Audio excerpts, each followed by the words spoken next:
The pawn shop owner's voice was flat and patient, the way a man's voice gets when he has said the same thing enough times that the words have lost their shape. "Sir, these are what they are. $60. It was September of 1959, and the place was a pawn shop on Magnolia Boulevard in Burbank, California. The kind of place where a glass case ran the length of the counter and everything in it used to mean something to somebody. The man at the counter had both hands flat on the glass. He did not look up. He was 30 years old, and he was trying to work out whether $60 was enough to matter. Here is the story. Thomas Garrett had turned 21 in Korea. He had shipped out with the 1st Marine Division in October of 1950, one of the men who held the line at Chosin Reservoir through 17 days of temperatures that dropped to 30 below zero, and an enemy that outnumbered them 7-1. He came back in March of 1951 with a Purple Heart. 2 rifle rounds through his left thigh on the 14th of December, the 3rd day of the breakout. A Silver Star for pulling 2 men out of a burning transport under fire, and a pair of hands that had learned, in those mountains, things they could not unlearn. The leg healed. Not all the way. It never does. He had been in Burbank for 7 years by the fall of 1959, working the electrical crew at Desilu Productions. He was good at it. He was reliable. He showed up early and did not complain about the leg, and nobody asked about it. And that was how he preferred things. In April of that year, he had fallen off a scaffold on stage 6. 22 feet. Caught a rung on the way down. Came off the bottom wrong. He was back in 3 weeks, which his foreman said was remarkable. The knee said otherwise. By June, the production had moved on to another electrician. Nobody said it that way. They just stopped calling. He had paid his own medical bills. That was not unusual for a man of his generation. What was unusual was how much was left after he did. By September, it was 4 months of back rent on a 1-room apartment on Cahuenga, a phone that had been disconnected in July, and a box his mother had sent from Amarillo sitting unopened on the floor because he didn't want to look at what she had put in it. The medals had been in a cigar box on the shelf above the sink. He had looked at that shelf every morning for 6 months without really seeing it. On a Tuesday morning in the 2nd week of September, he stood in front of that shelf for about 10 minutes before he took the box down, looked at what was in it, and put the lid back on. He did not take a bus. He walked. It was 1.5 miles, and it took him the better part of an hour. The pawn shop on Magnolia was run by a man named Sal Caruso, who had been in the business for 11 years and who was, by every account, a fair man. Not a generous one. Fair, he had a glass case full of things that used to mean something to somebody, and a price for each of them, and a general professional policy about not letting himself feel too much about either one. It was the only way to do the job. He had learned that early on. He looked at the 3 medals for a long time before he set them on the glass. $60, he said. Tommy Garrett looked at the medals sitting on the glass top and said he needed to think about it. In the back corner of the shop, near a rack of used shotguns and a case of pocket watches, a man in a canvas jacket and a battered tan Stetson was looking at a pair of Mexican spurs hanging from a peg on the wall. He had driven over from the Batjack lot on Formosa 30 5 minutes earlier, with no particular plan except to be somewhere that wasn't a soundstage for an hour. He had a crew call at 4:30, and it was not yet noon. He had been looking at those spurs for a while. He was not looking at them anymore. Sal Caruso slid the cigar box back across the counter, and Tommy picked up the medals one at a time and set them back in it and put the lid on. He held the box in both hands and did not say anything for a moment. Behind the counter, a radio was playing something quiet.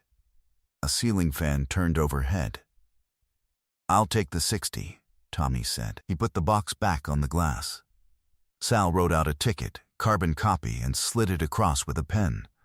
Tommy didn't read it. He knew what it said. He signed it. 30 days, Sal said. 69 to get them back, with the interest. I'll keep them behind the counter. Tommy folded his copy of the ticket and put it in his front pocket. He moved like a man of 50. The knee was a continuous thing, a low-grade fact of every hour, and he had long since stopped expecting it to change. He picked up his hat from the counter and turned for the door. At the other end of the counter, a woman was pawning a camera. A teenage kid behind her was trading a guitar for something in the glass case. The shop was doing what shops do. Nobody looked at Tommy Garrett. If you've ever watched someone carry something that heavy without a single person in the room noticing, drop a comment below.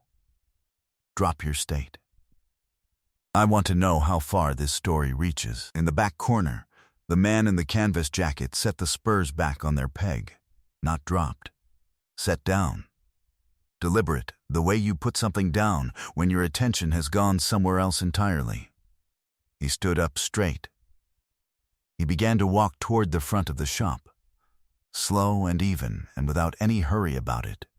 It was the leg that did it, the way Tommy moved, favoring the left in a way that cost him something with every step but had become, for him, just walking.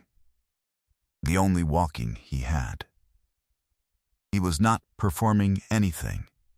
He was not asking for anything. He was going where he had to go the way a man goes when there is no version of himself that makes a different choice. The man in the canvas jacket had seen that walk before. He had seen it in places most people never go, on men who never spoke about what they had done to earn it. Men who had been asked to do something enormous and had done it and had come back changed in ways that did not have names, and who had gotten on with things because getting on with things was what you did. He put his hand on the counter before Tommy reached the door. "Hold on," he said. Tommy turned around. He looked at the hand on the counter first, then at the face above it. Something moved through his expression, not recognition, not quite, something quieter than recognition. The man in the canvas jacket looked across at Sal Caruso. "Give him his box back." Sal looked at the signed ticket in his hand. "Sir, we have a completed transaction. I know what you have." The voice had dropped to something flat and even and very still. "Give him his box back." Sal Caruso had been in the business 11 years. He had seen a fair number of things in his shop.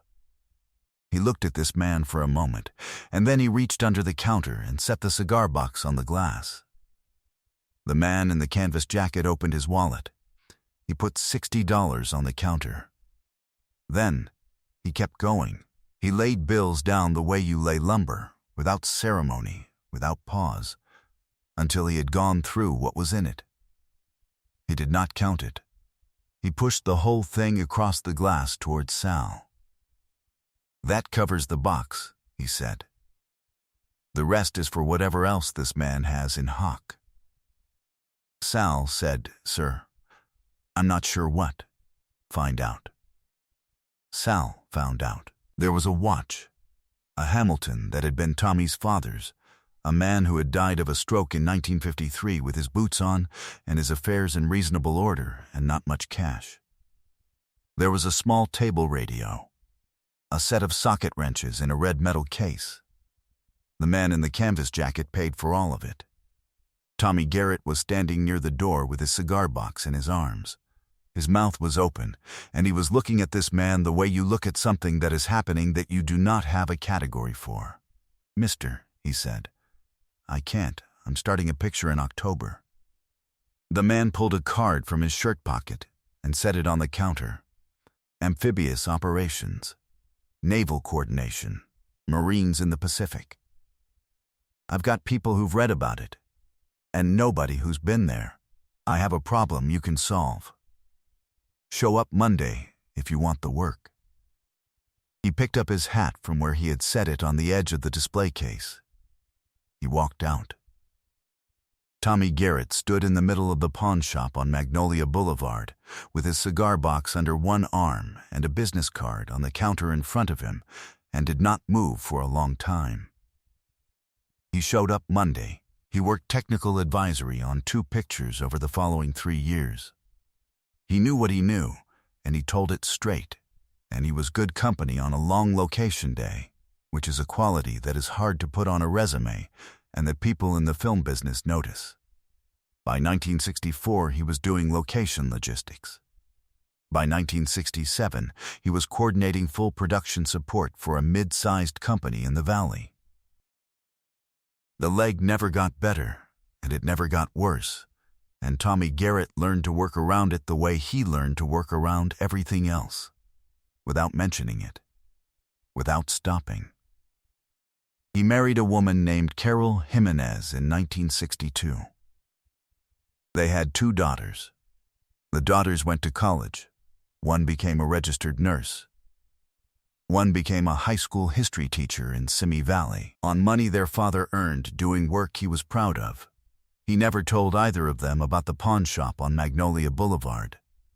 He never told Carol. It was not that he was ashamed of it. It was that it was his. And some things are.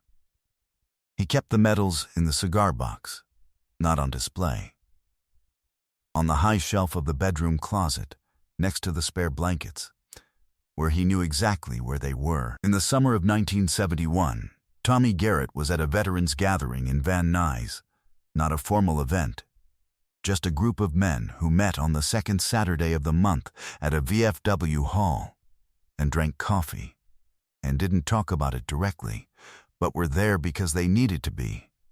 When he met a man named Esteban Ruiz. Esteban had done 2 tours in Vietnam and come back to Pacoima in 1969 to find not much waiting.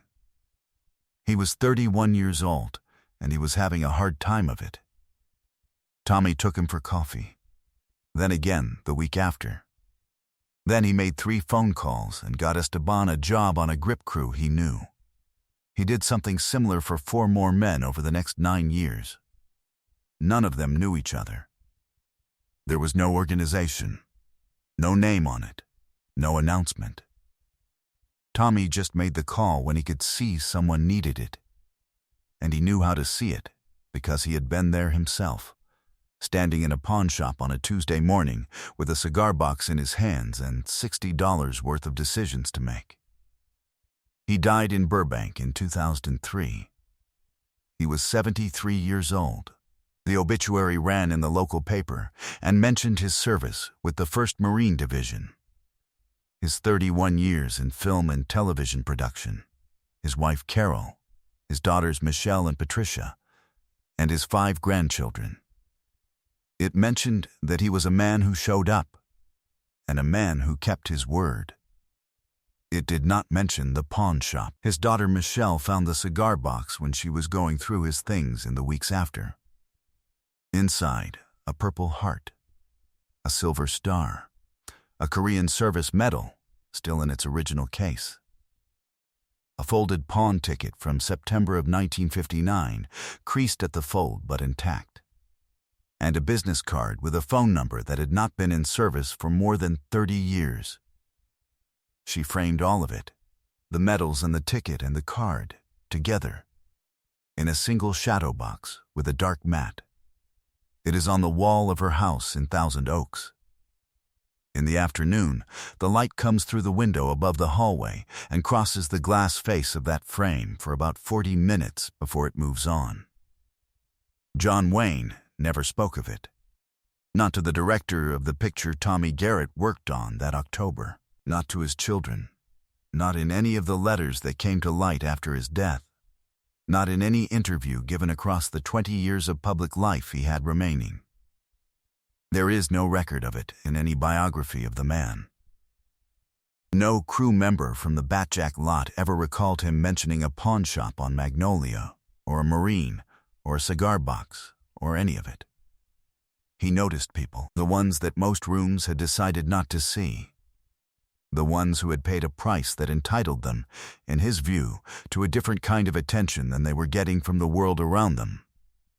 He did not think of this as a philosophy. He did not think of it as kindness. He thought of it the way he thought of most things that were clear to him, as simple arithmetic. A man had done something enormous at Chosin Reservoir in December of 1950 and was standing in a pawn shop on a Tuesday morning in 1959 trying to make the rent with it. That is not something you walk past. If this story reached you, share it with someone who needs to hear it. Subscribe if you haven't yet. There are more stories like this one, and every one of them deserves to be told. And unfortunately, they don't make men like John Wayne anymore.